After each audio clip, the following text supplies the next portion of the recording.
এই বাচ্চা ছেলেটির ভক্তি দেখলে অবাক হবেন। প্রতিদিন সন্ধ্যায় যখন অন্যান্য বাচ্চারা টিউশন পড়তে যায় তখন এই ছেলেটি দুর্গা মন্দিরে ঢাক বাজায় এবং খোর করতাল সহযোগে কীর্তন করে। সত্যি এই দৃশ্য বিরল। কিশোর মনে এমন ভক্তি সত্যিই বিরল। ভাববেন না পড়াশোনা শিখেই তুলে ভক্তি চর্চা চলছে। বাঁকুড়া মিশন বয়েজের ছাত্র শুভম দাসমোদক পড়াশোনার পাশাপাশি করে থাকেন আধ্যাত্মিক সঙ্গীত চর্চা। মূলত তবলা, ঢাক এবং খোল করতাল বাজায় এই বালক। ভয়ঙ্কর দুর্ঘটনার কবলে শুভমের একটি হাত ক্ষতিগ্রস্ত হয়ে যায়। বন্ধ হয়ে যায় শখের বাদ্যযন্ত্র বাজানো।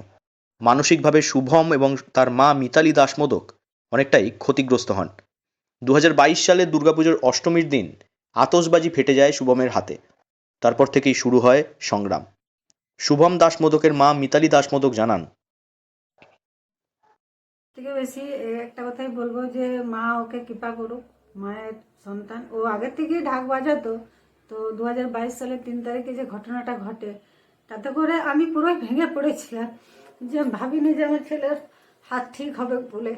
প্রচুর মায়ের কাছে কেঁদেছি, যে পরে জানিয়েছি যে মা যেন ওর হাত আবার ভালো হয়ে যায়, যেন আবার তবলা বাজাতে পারে, আপনার মন্দিরে এসে যেন ঢাক বাজাতে পারে। মাকে এইভাবে করুণ সুরে আমি কেঁদে কেঁদে প্রার্থনা করতাম প্রত্যেকদিন। তো এখন আমি সত্যিই উপকৃত মায়ের কাছে।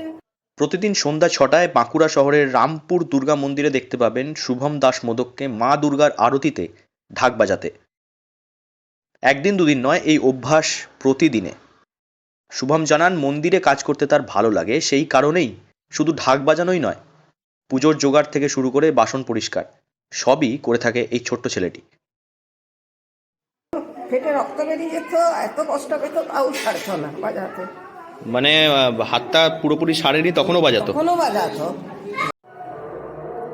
এই ঢাক বাজানো মন্দিরে আর তবলা বাজানো এটা কতদিন ধরে চলছে?